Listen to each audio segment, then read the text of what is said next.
എനിക്ക് പാര വെച്ചിട്ടുള്ളത് അധികവും മലയാളികൾ തന്നെയാണ്. രാഹുൽ നൽകിയ സാമ്പത്തിക സഹായവുമായി ബന്ധപ്പെട്ട രേഖകൾ സോഷ്യൽ മീഡിയയിൽ പങ്കുവച്ച മാധ്യമപ്രവർത്തക ലക്ഷ്മി പത്മ രംഗത്ത് വന്നു.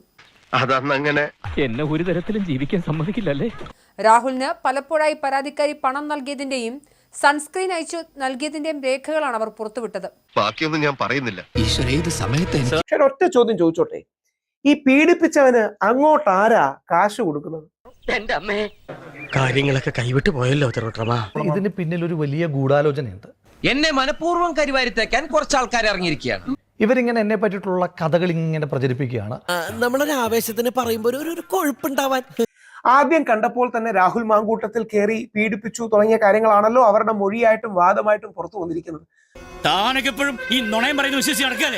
ആദ്യം കാഴ്ചയിൽ തന്നെ പീഡിപ്പിച്ച രാഹുൽ മാങ്കൂട്ടത്തിന് ഗോട്ട് മിൽക്കും സൺസ്ക്രീനും ഷാംപൂവും എന്തിനാണ് ഇവർ മേടിച്ചു കൊടുക്കുന്നത്? സംഭവം പൊളിഞ്ഞായിരുന്നു. റേപ്പ് ചെയ്യുന്ന, പീഡിപ്പിക്കുന്ന, ബലാത്സംഗം ചെയ്യുന്ന ആർക്കെങ്കിലും ഷാംപൂവും കാര്യങ്ങളും ഒക്കെ മേടിച്ചു കൊടുക്കൂ?